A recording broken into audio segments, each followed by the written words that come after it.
Good morning everyone. स्वागत है आप सभी का हमारे YouTube channel the Mona show पे। तो चलिए आज का वीडियो स्टार्ट करते हैं। पिछली क्लास में हमने कौन से चैप्टर के बारे में पढ़ा था? दिशा 2020 मनोविज्ञान का चैप्टर नंबर 2 पढ़ा था, जिसके अंतर्गत हमने कौन सा टॉपिक देखा था? अधिगम देखा था। अधिगम के कुछ क्वेश्चन हमने पिछले वीडियो में कर लिए थे और उसके बाकी के क्वेश्चन आज हम इस वीडियो के अंतर्गत करने वाले हैं।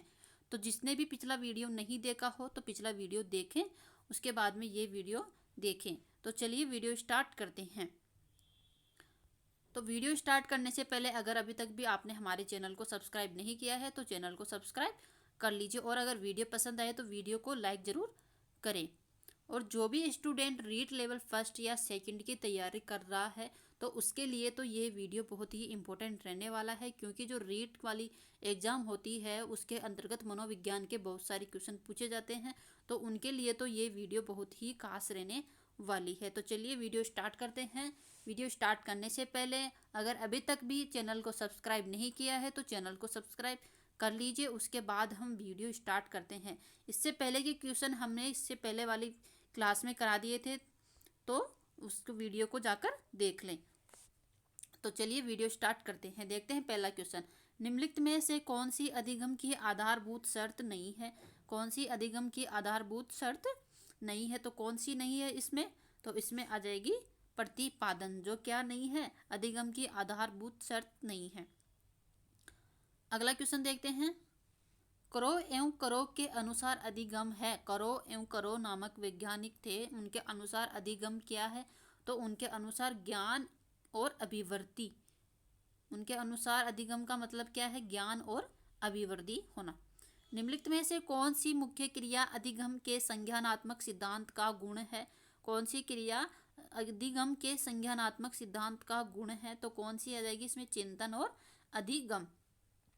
अधिगम जीवन पर्यंत प्रक्रिया है जो पूर्ण होती है, जो कि पूर्ण होती है।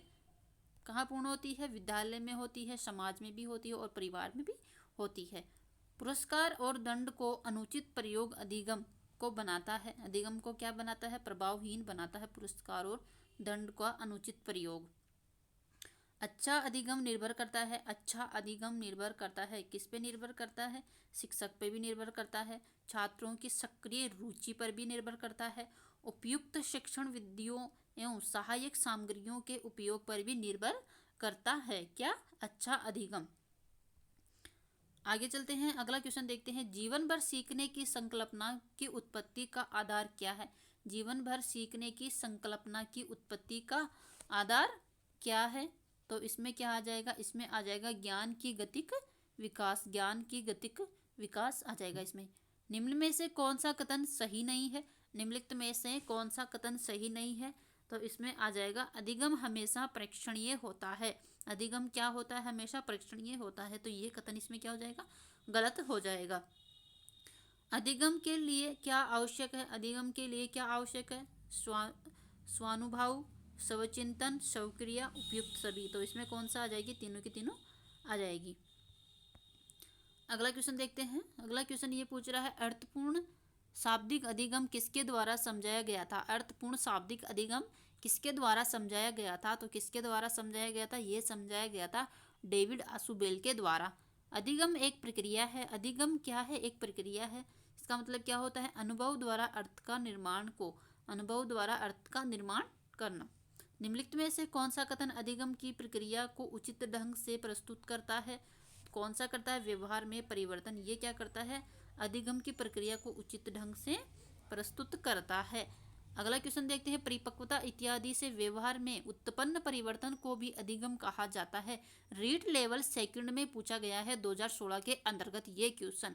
क्या क्वेश्चन पूछा गया है? परिपक्वता इत्यादि से व्यवहार में उत्पन्न परिवर्तन को भी अधिगम कहा जाता है। तो ये क्या है? ये कथन गलत हो जाएगा।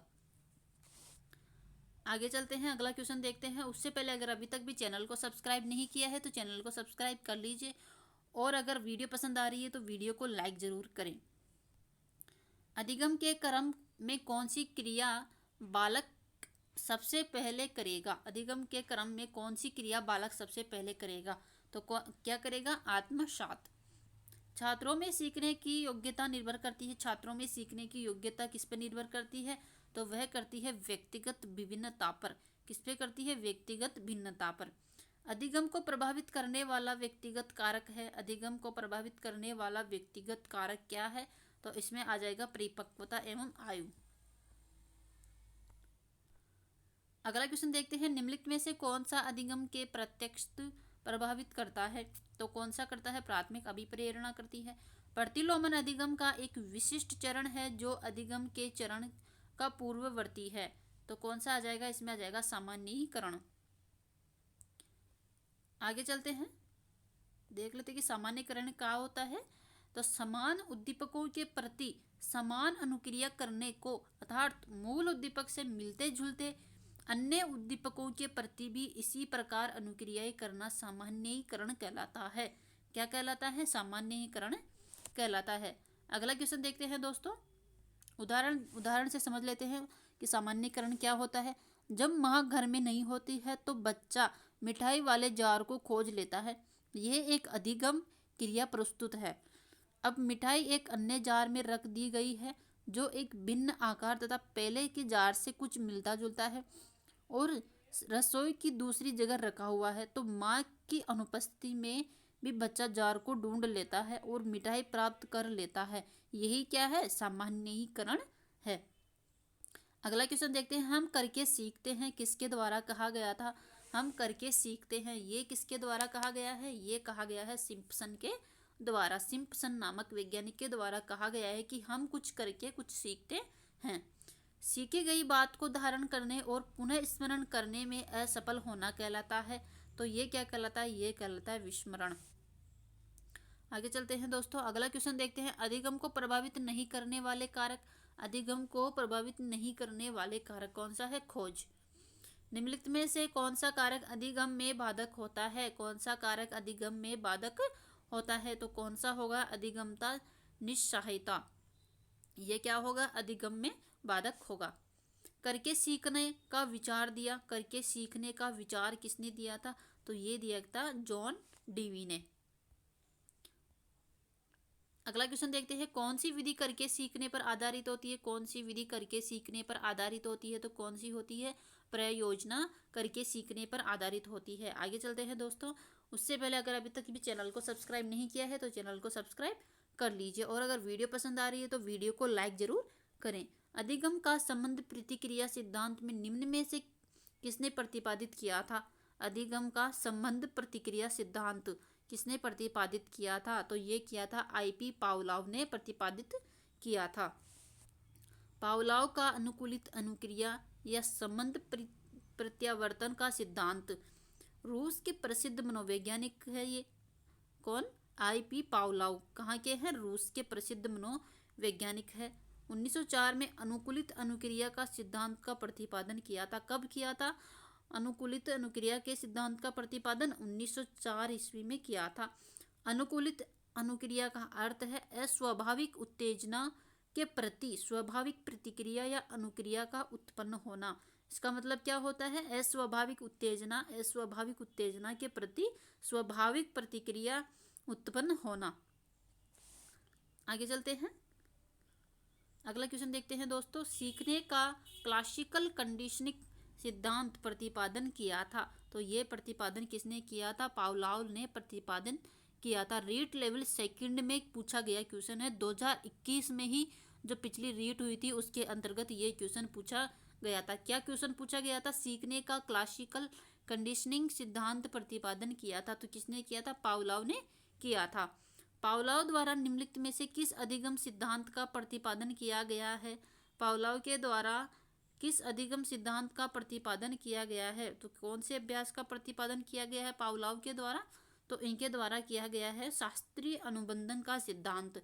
कौन से सिद्धांत का? शास्त्रीय अनुबंधन का सिद्धांत किसके द्वारा प्रतिपादित किया गया है? पावलोव के द्वारा प्रतिपादित किया गया है। अगला क्वेश्चन देखते हैं, परंपरागत संबद्धता का सिद्धांत किसने प्रतिपादित किया गया था? परंपरागत संबद्धता का सिद्धांत भी किसने प्रतिपादित किया था? पावलोव ने ही प्रतिपादित किया था। किसने? पावलोव ने प्रतिपादित किया था। पावलोव के शास्त्रीय अनुबंधन में क्या है? पहले ध्वनि आती है, फिर तत्पश्चात भोजन प्रस्तुति किया गया।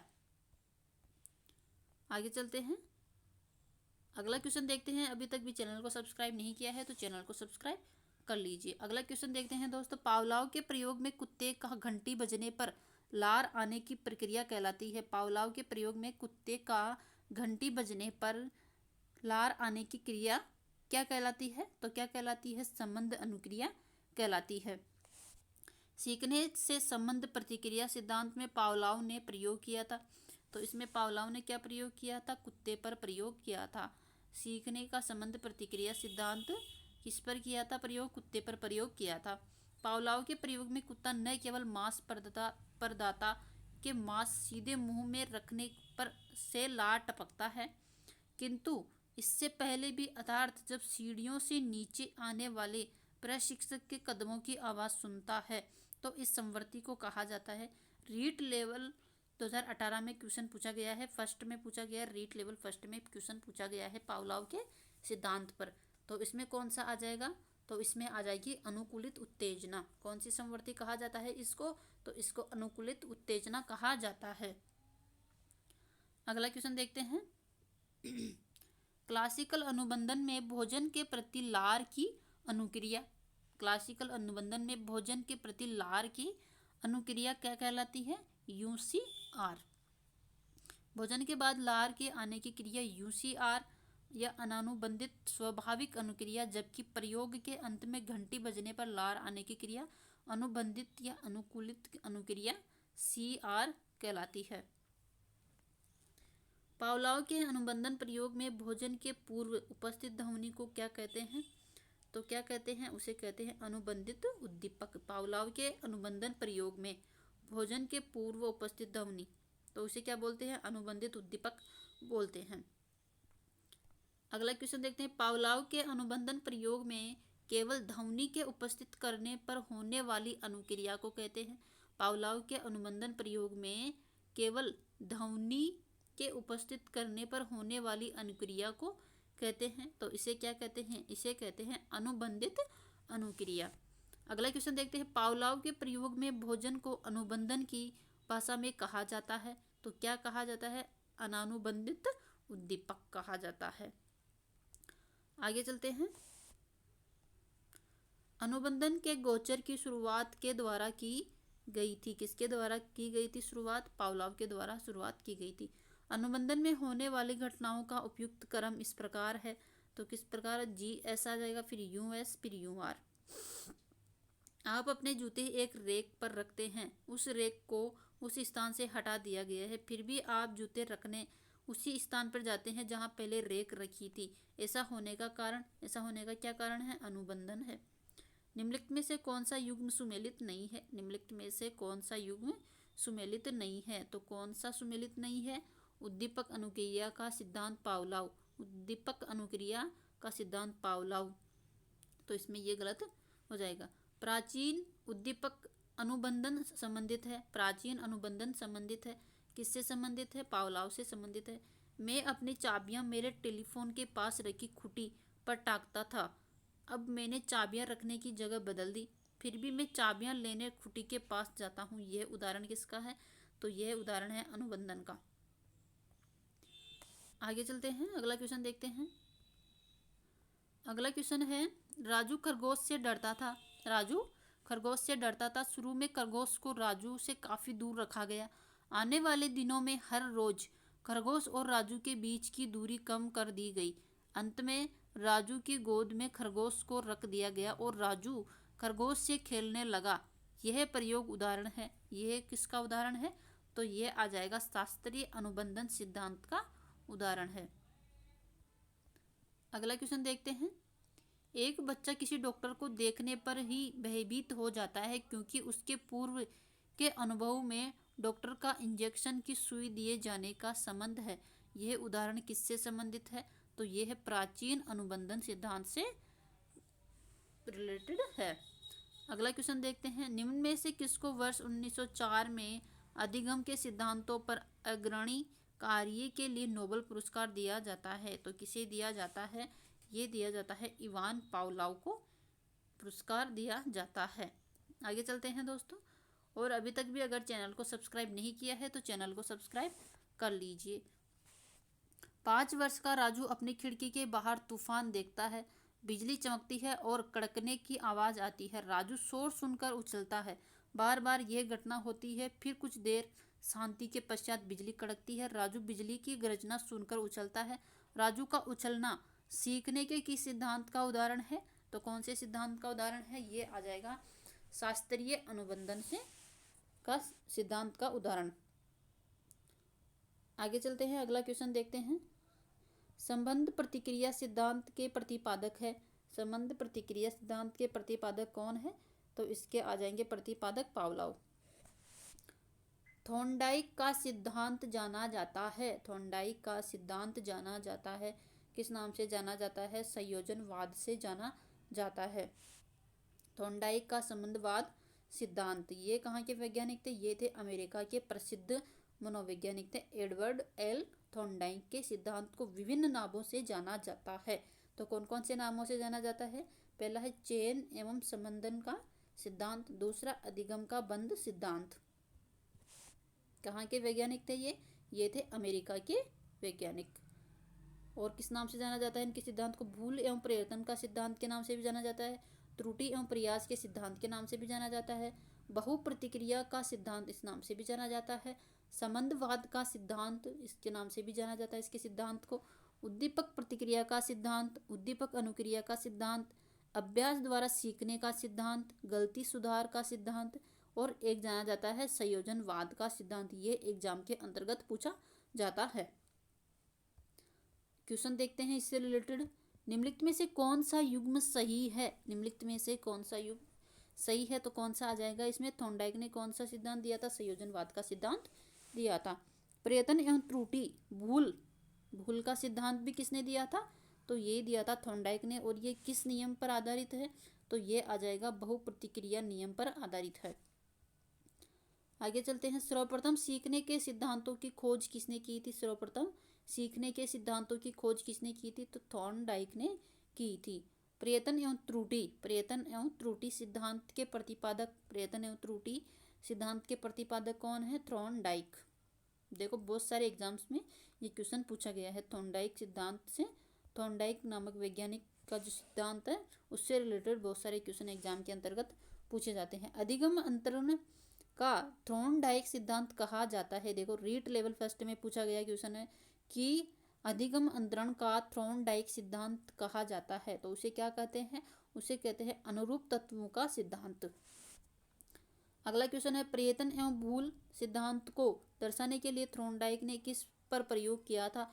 तो किस पे किया था? बिल्ली पर किया था। पावलोव ने किस पे किया था? कुत्ते पे किया था। इन्होंने किस पे किया है? बिल्ली पर किया है। थॉर्नडाइक द्वारा प्रतिपादित सीखने के मुख्य नियम कितने हैं? थॉर्नडाइक के द्वारा प्रतिपादित सीखने के मुख्य नियम कितने हैं? तो कितने हैं? 3 है। पहला कौन सा? तत्परता का नियम है, दूसरा अभ्यास का नियम है, और तीसरा प्रभाव का नियम है। थॉर्नडाइक के अधिगम नियम है, थॉर्नडाइक के अधिगम नियम है, तो कौन कौन से हैं? अभ्यास का नियम है, तत्परता का भी नियम है, और प्रभाव का नियम भी है। तो तीनों इसके क्या आ जाएंगे? मुख्य नियम आ जाएंगे। अगला क्वेश्चन देखते हैं। निम्नलिखित में से कौन सा थॉर्नडाइक द्वारा प्रतिपादित सीखने का मुख्य नियम नहीं है? तो कौन सा नहीं है? अभ्यास का नियम तो है, तत्परता का नियम भी है, प्रभाव का नियम भी है, सामान्यीकरण का नियम ये थॉर्नडाइक का मुख्य नियम नहीं है। अधिगम के प्रयास एवं त्रुटि के सिद्धांत में निम्नलिखित में से कौन सा सिद्धांत सम्मिलित नहीं है? तो कौन सा सम्मिलित नहीं है? तत्परता तो है, अभ्यास भी है, उद्दीपक इसमें सम्मिलित नहीं है, प्रभाव भी सम्मिलित है। तत्परता का नियम, अभ्यास का नियम एवं प्रभाव का नियम निम्नलिखित में से किस अधिगम सिद्धांत से संबंधित है? तो कौन से संबंधित है? तो ये आ जाएंगे प्रयास एवं त्रुटि से सिद्धांत से संबंधित। आप घोड़े को पानी के पास ले जा सकते हैं पर उसे पानी पीने को बाध्य नहीं कर सकते। इस कहावत की पुष्टि सीखने के नियम से होती है। तो कौन से नियम से होती है? तत्परता का नियम से होती है। थॉर्नडाइक का जो तत्परता का नियम है उससे इसकी पुष्टि होती है। आगे चलते हैं दोस्तों, और अभी तक भी चैनल को सब्सक्राइब नहीं किया है तो चैनल को सब्सक्राइब कर लीजिए। अगला क्वेश्चन है, अधिगम के तत्परता का नियम का अर्थ नहीं है। अधिगम के तत्परता का नियम का अर्थ नहीं है। तो क्या नहीं है इसका अर्थ, जल्दी से कमेंट करके बताओ कि इसमें क्या आएगा। अगला क्वेश्चन देखते हैं, निम्नलिखित में से कौन सा कथन सत्य है। निम्नलिखित में से कौन सा कथन सत्य है, तो कौन सा कथन सत्य है, तो इसमें आ जाएगा घोड़े को तालाब तक ले जाया जा सकता है लेकिन उसको पानी पीने के लिए बाध्य नहीं किया जा सकता। अगला क्वेश्चन देखते हैं, सीखने की तत्परता की ओर संकेत करती है। सीखने की तत्परता की ओर संकेत करती है, तो इसमें क्या आ जाएगा, इसमें आ जाएगा थॉर्नडाइक के तत्परता नियम। ये क्या करते हैं, सीखने की तत्परता की ओर संकेत करती है। सक्रिय अनुक्रिया अनुबंधन जिस उद्दीपक अनुक्रिया संबंध पर आधारित है वह है, तो वह क्या है, अभ्यास का नियम। चलिए दोस्तों अगला क्वेश्चन देखते हैं। अगला क्वेश्चन ये पूछ रहा है, निम्नलिखित में से कौन सा अधिगम एक मुख्य थॉर्नडाइक नियम है। निम्नलिखित में से कौन सा थॉर्नडाइक का नियम है, तो कौन सा आ जाएगा, इसमें आ जाएगा अभ्यास का नियम। कौन कौन सा है, अभ्यास का नियम। अभ्यास के नियम के द्वारा छात्रों में विकसित होती है। अभ्यास के नियम के द्वारा छात्रों में विकसित होती है, तो क्या विकसित होती है, कुशलता का विकास इसमें बच्चों में विकसित होता है। अगला क्वेश्चन देखते हैं, किसी क्रिया का बार बार दोहराने से उसका संबंध दृढ़ हो जाता है। उक्त कथन थॉर्नडाइक के किस नियम से संबंधित है, तो कौन से नियम से संबंधित है, ये है अभ्यास का नियम। बार बार किसी चीज को दोहराने से उसका संबंध दृढ़ हो जाता है, तो ये अभ्यास के नियम से संबंधित है। थॉर्नडाइक के प्रभाव के नियम का शैक्षणिक महत्व नहीं है। थॉर्नडाइक के प्रभाव के नियम का शैक्षणिक महत्व नहीं है, तो क्या नहीं है, स्मरण शक्ति में कमी। आगे चलते हैं दोस्तों, उससे पहले अगर अभी तक भी चैनल को सब्सक्राइब नहीं किया है तो चैनल को सब्सक्राइब कर लीजिए। जिन प्रतिक्रियाओं को सीखने के उपरांत संतुष्टि प्राप्त होती है उन्हें सीख लिया जाता है। ये है, तो ये कौन से नियम से रिलेटेड है, ये प्रभाव का नियम से रिलेटेड है। थॉर्नडाइक के प्रभाव का नियम का शैक्षणिक महत्व नहीं है। उसका शैक्षणिक महत्व नहीं है, क्या नहीं है, स्मरण शक्ति में कमी, तो ये उसका महत्व नहीं है। क्रिया की सफलता में से संतोष एवं असफलता से असंतोष होता है। थॉर्नडाइक का कौन सा नियम इंगित करता है, कौन सा नियम इंगित करता है, प्रभाव का नियम इंगित करता है।